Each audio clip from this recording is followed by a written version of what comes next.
Yeah, hi guys, Peter back for yet another video. This is a request video. I am going to review this album from 1967.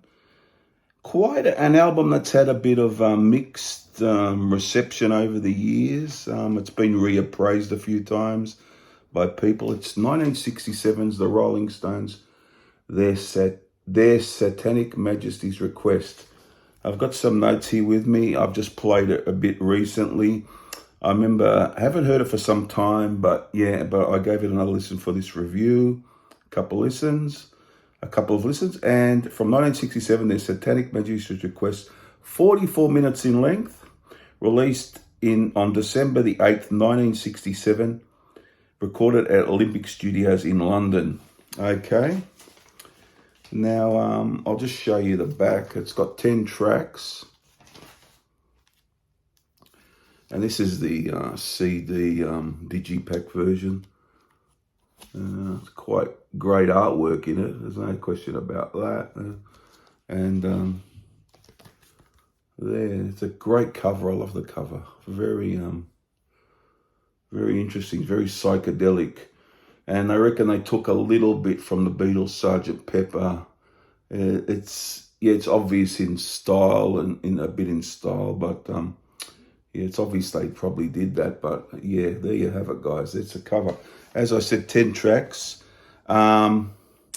This is the first Rolling Stones album to be like a uniform album, studio uniform album, like in the UK, US, and obviously worldwide.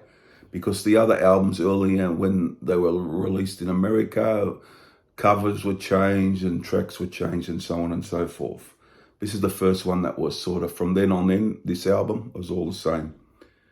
So there you have it. Yeah, so In Another Land, it was sung by Bill Wyman. That was a single also, with She's a Rainbow, which was also a single.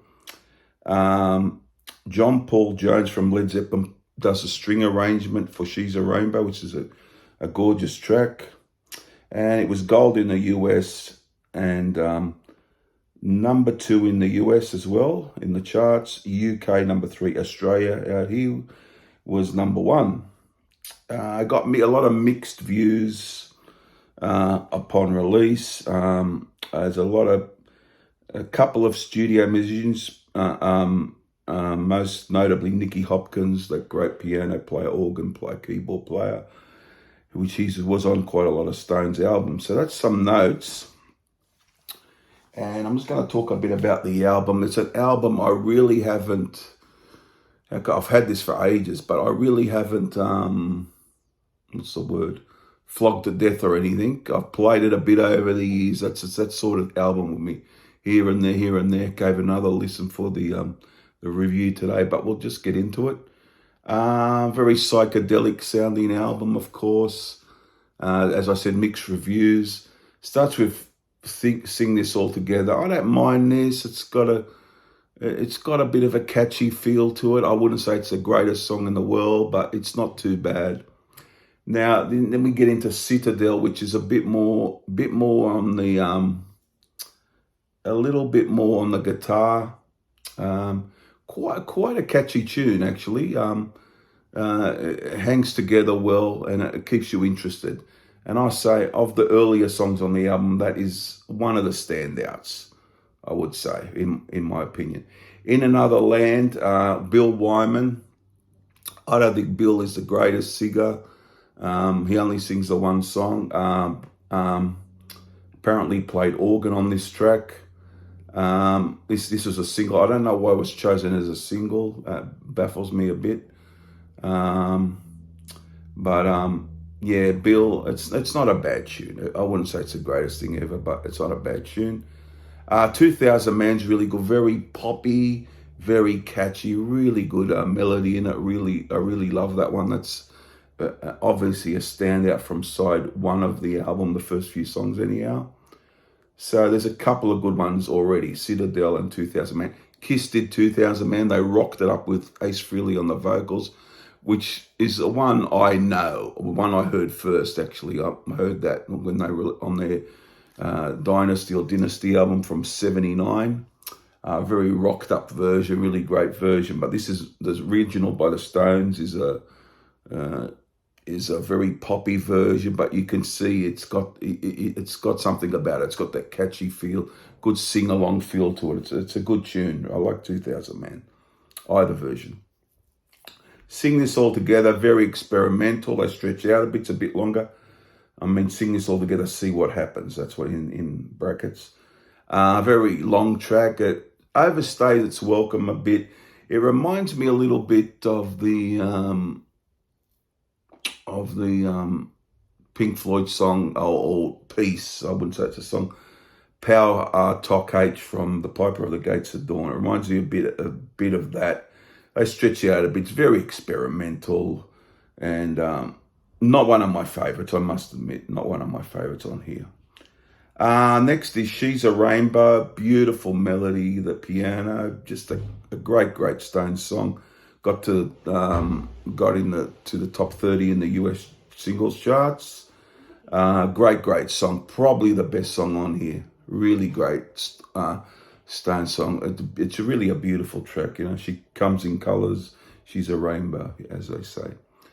The Lantern, it's a rock song. I really like The Lantern. I think it's one of the better songs on here.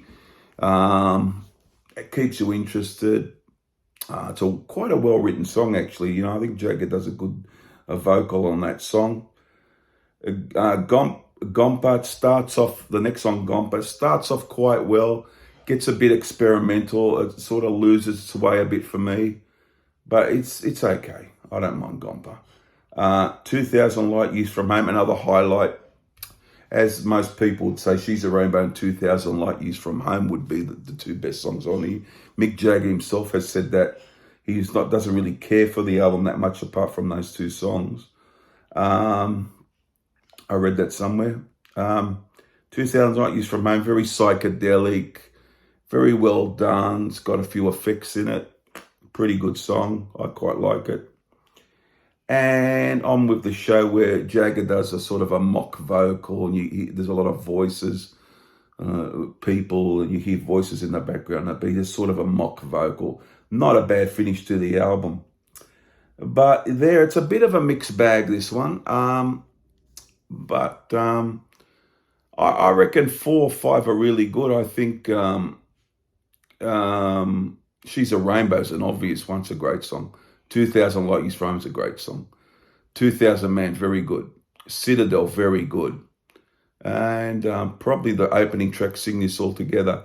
And there's a few songs here and there that aren't the best, for me anyhow.